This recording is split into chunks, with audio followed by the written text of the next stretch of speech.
تاریخ کا بدترین دور کون سا تھا؟ دوستو، ٹائم میگزین کے مطابق سال 2020 اس دنیا کی تاریخ کا بدترین سال تھا۔ اس میگزین کے مطابق اس سال دنیا کا ہر شخص متاثر ہوا تھا۔ دراصل سال 2020 میں دنیا کے تمام ممالک بدترین معاشی اور سیاسی بحران کا شکار ہو گئے تھے، جس کی وجہ سے مہنگائی اور فتنہ فساد بہت بڑھ گیا تھا۔ اس کے علاوہ ایک اور وبائی بیماری بھی پھیلی تھی جس نے حالات مزید بگاڑ دیے تھے۔ اس سال ہر شخص کو عجیب اور غریب قسم کے واقعات کا سامنا کرنا پڑا تھا۔ لیکن دوستو، میرا خیال ہے کہ اس سال کو دنیا کا بدترین سال قرار دینے سے پہلے ٹائم میگزین کو تھوڑی سی مزید ریسرچ کر لینی چاہیے تھی۔ دوستو، آج میں آپ کو دنیا کے اس سے بھی بدترین ادوار کی طرف لے کر جا رہا ہوں تاکہ آپ کو پتہ چل سکے کہ سورج کے بغیر زندگی کیسی تھی، کیسے ایک شخص کے پاگل اصولوں کی وجہ سے امریکہ کے 90% مقامی لوگ ختم ہو گئے تھے۔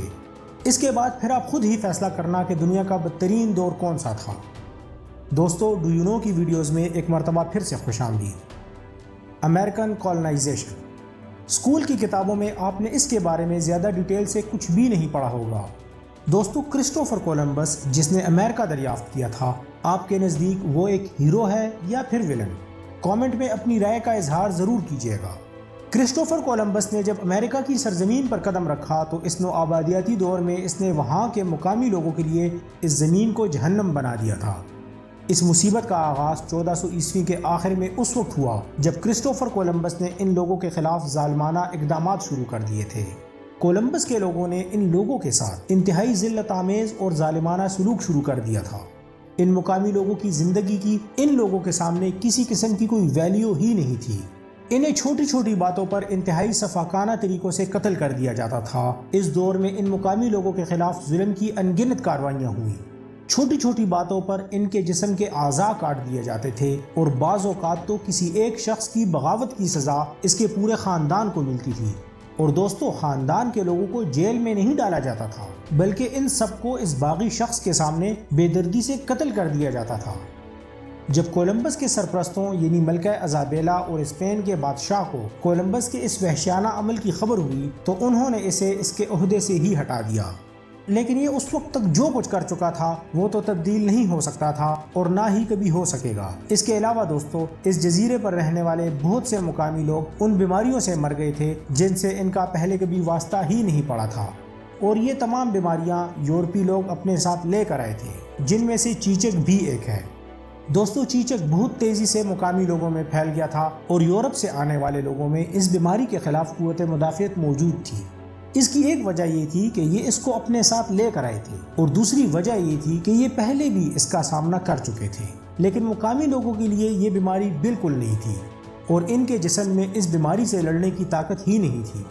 یہ بیماری بہت تیزی سے لوگوں میں پھیل گئی اور بہت سے امریکی اس بیماری سے مر گئے۔ دوستو، آپ ذرا خود کو وہاں کے ایک مقامی کے طور پر تصور کریں۔ اگر آپ کی سرزمین پر کوئی اور لوگ ایسے عجیب اور غریب ہتھیاروں کے ساتھ آ جائیں جو آپ نے اس سے پہلے کبھی نہ دیکھے ہوں، اور پھر وہ ان ہتھیاروں کے زور پر آپ کو اپنا مذہب اور ثقافت اپنانے پر مجبور کریں اور آپ کو آپ کی ہزاروں سالہ روایات چھوڑنے پر مجبور کریں، اب آپ تصور کر سکتے ہیں کہ وہ کتنا ظالمانہ دور تھا۔ اس وقت امریکہ کے 90% مقامی لوگ ختم ہو گئے تھے اور یہ دور تاریخ کے بدترین ادوار میں سے ایک ہے۔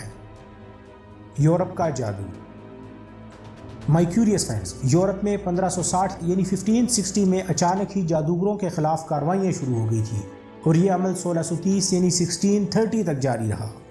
عوام میں سے جس شخص پر بھی، خواہ وہ مرد ہو یا عورت، جس پر بھی یہ الزام لگا دیا جاتا تھا کہ اس نے جادو کیا ہے یا یہ جادوگر ہے، تو اسے موت کے گھاٹ اتار دیا جاتا تھا، اور موت بھی یہ بہت دردناک دیا کرتے تھے۔ ملزم کو یہ زندہ جلا دیا کرتے تھے، اور ان میں سے اکثر عورتیں ہوتی تھیں۔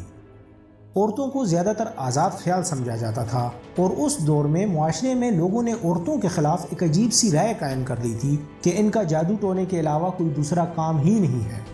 مائی کیوریس فرینڈز، یہ ان لوگوں کو قتل صرف اس لیے کر رہے تھے کیونکہ انہیں ڈر تھا کہ شیطان کی پرستش یعنی عبادت کرنے والے بڑھ رہے ہیں۔ لیکن وہ تمام لوگ جنہیں اس جرم پر سزائے موت دی گئی تھی، ان میں سے 99% لوگوں پر لگائے جانے والے الزامات بالکل جھوٹے تھے۔ اس دور میں اکثر کوئی بھی اپنے کسی پڑوسی پر الزام لگا دیتا تھا کہ اس نے ہم پر جادو کیا ہے، یا پھر خاندان میں کسی بھی رشتہ دار پر الزام لگا دیا جاتا تھا کہ انہوں نے جادو کیا ہے۔ یا پھر کوئی ایسا شخص جس سے لوگ کسی بھی وجہ سے جلتے تھے اور اس پر اگر لوگوں کا اور کسی قسم کا کوئی بس نہیں چلتا تھا تو اس پر بھی جادو کا ہی الزام لگا دیا جاتا تھا۔ اس جہالت کے دور میں اگر کوئی بھی کسی کا قتل کر دیتا تھا یا پھر وہ کوئی اور جرم کر لیتا تھا تو وہ شخص بچ سکتا تھا، لیکن اگر کسی پر بھی جادو ٹونے کا الزام آ جاتا تھا تو اس کی زندگی صرف چند دن ہی باقی رہ جاتی تھی۔ ایک غلط لفظ یا پھر کوئی غیر روایتی ٹوپی یا لباس یا پھر کوئی بھی ایسا عجیب اور غریب رویہ کسی پر بھی الزام کی وجہ بن سکتا تھا اور نتیجے میں اس شخص کو آگ میں جلا دیا جاتا تھا۔ اور دوستو، رومی تو جادو ٹونے کے الزام میں بالکل بھی معاف نہیں کرتے تھے، وہ تو ڈائریکٹ جلا دیا کرتے تھے اور عورتوں کو وہ دریاؤں میں ڈبو دیا کرتے تھے، اور جب تک ان کی جان نہیں نکل جاتی تھی انہیں باہر بالکل نہیں نکالا جاتا تھا۔ دوستو، ہماری زمین نے آخری آئس ایج یعنی برفانی دور تقریباً آج سے 12,000 سال پہلے دیکھا تھا۔ اس وقت ویسے بھی زندگی آسان نہیں تھی کیونکہ اس دور میں انسان مسلسل بقا کی جنگ میں پھنسے ہوئے تھے، اور ایسے میں پھر برفانی دور کا آ جانا، اس دور میں ایک دن کی بدقسمتی سے پورے خاندان کی موت ہو جایا کرتی تھی۔ اپنے لیے نئی پناہ گاہیں تلاش کرنا اور پھر خود کو ماحول کے مطابق ڈھالنا نہ صرف برفانی علاقوں میں ضروری تھا بلکہ ہر جگہ شکار جمع کرنے والوں کے لیے یہ ضروری تھا۔ دوستو، یہ باتیں آپ کو عجیب لگ رہی ہوں گی، لیکن اس وقت زمین کا زیادہ تر حصہ برفیلی بنجر زمین پر مشتمل تھا، اور ہاں، کچھ خطے ایسے تھے جو ابھی برف کے صحرا میں تبدیل نہیں ہوئے تھے۔ بہت زیادہ برف اور ٹھنڈ کی وجہ سے سرسبز علاقے بھی بنجر ہو رہے تھے، جس سے لوگوں کو اور باقی دوسرے جانداروں کو بھی خوراک ملنا مشکل ہو گیا تھا۔ ایک وقت میں بہت زیادہ کھانا کھانے والوں کو اب کھانے کو کچھ بھی نہیں مل رہا تھا، اور جو انہیں ملتا وہ اتنا کم ہوتا تھا جس سے نہ وہ جیتے تھے اور نہ ہی وہ مر پاتے تھے۔ اپنے لیے روزانہ کی بنیاد پر کھانا تلاش کرنا ایک بہت بڑا چیلنج تھا۔ مائی کیوریس فرینڈز، اگر آپ میں سے کوئی بھی اس دور کا وزٹ کرنا چاہے تو وہ اپنے ساتھ ٹنوں کے حساب سے کھانے پینے کی چیزیں لے کر جائے، کیونکہ اگر آپ نعمت کا شکار کرنے کا سوچ رہے ہیں تو یہ بھی جان لیوا ہو سکتا ہے۔ اور طبی دیکھ بھال اور دوائیوں کو تو اپنے ساتھ ضرور لے کر جانا ہے، کیونکہ اس دور میں ابھی تک انسان نے زراعت میں بھی ترقی نہیں کی تھی، اور دوائیوں کی تو بات ہی نہ کریں۔ اس برفانی دور میں بہت سی قسموں کے جاندار جو اتنی ٹھنڈ برداشت کرنے کے قابل ہی نہیں تھے وہ سب ختم ہو گئے، جس سے دستیاب خوراک کے ذرائع اور بھی کم ہو گئے تھے۔ تقریباً 10 ڈگری فارنہائٹ کے درجہ حرارت کے ساتھ آپ بھی اپنے ساتھ گرم کوٹ وغیرہ اور ہر چیز لے کر جائیں، کیونکہ ان چیزوں کے بغیر مسلسل اتنے کم درجہ حرارت پر آپ کے جسم کے اندر موجود خون فریز ہو جائے گا۔ دوستو، اس دور میں صرف جنوبی یورپ جیسے خطوں میں زندگی گزارنا آسان تھا، کیونکہ اس کے ایک طرف برف کے بڑے بڑے پہاڑ ہیں جبکہ دوسری طرف خشک صحرا ہیں۔ یہ صرف انسانی تاریخ کا ہی نہیں بلکہ اس زمین کی تاریخ کا سب سے زیادہ بدترین دور تھا، کیونکہ اس دور میں اس زمین سے بہت سے جاندار مکمل طور پر فنا ہو گئے تھے۔ دی ڈائناسورز ایرا۔ دوستو، جوریسک پارک موویز نے ہمیں اس بات کا یقین دلایا ہے کہ ڈائناسورز کا سامنا کرنا ٹھیک ہے اور سیف بھی ہے، لیکن کیا واقعی میں کوئی ایسا کرنا چاہے گا؟ اس کے بارے میں ضرور سوچیں۔ دوستو، ان دیو ہیکل جانداروں کے قد 20 فٹ سے لے کر تقریباً 90 فٹ تک ہوا کرتے تھے، اور یہ تقریباً 145 ملین سے 66 ملین سال پہلے تک ہماری زمین پر رہتے تھے، اور صرف ان کی ایک مٹھی بھر کی کھوج اس بات کی واضح تصویر پینٹ کرنے کے لیے کافی ہے کہ ہمیں اس دور میں کیوں نہیں جانا چاہیے۔ دوستو، ویسے اگر بات کی جائے تو ان میں سپینوسارس جو تھے وہ زیادہ تر مچھلی وغیرہ کا شکار کیا کرتے تھے، لیکن اگر انہیں زمین پر بھی کوئی شکار نظر آ جاتا تھا تو وہ انہیں بھی بالکل معاف نہیں کرتے تھے۔ ان کے پنجوں کا سائز 7 انچ سے زیادہ ہوتا تھا، اور یہ نوکیلے پنجے بلیڈ سے بھی زیادہ تیز تھے۔ ان سے کوئی بھی بھاگ کر کہیں بھی نہیں چھپ سکتا تھا۔ اس کی ایک وجہ یہ تھی کہ یہ درندے جھنڈ میں شکار کیا کرتے تھے، اور اسی وجہ سے کسی بھی جاندار کا ان سے بچ نکلنا تقریباً ناممکن ہوتا تھا۔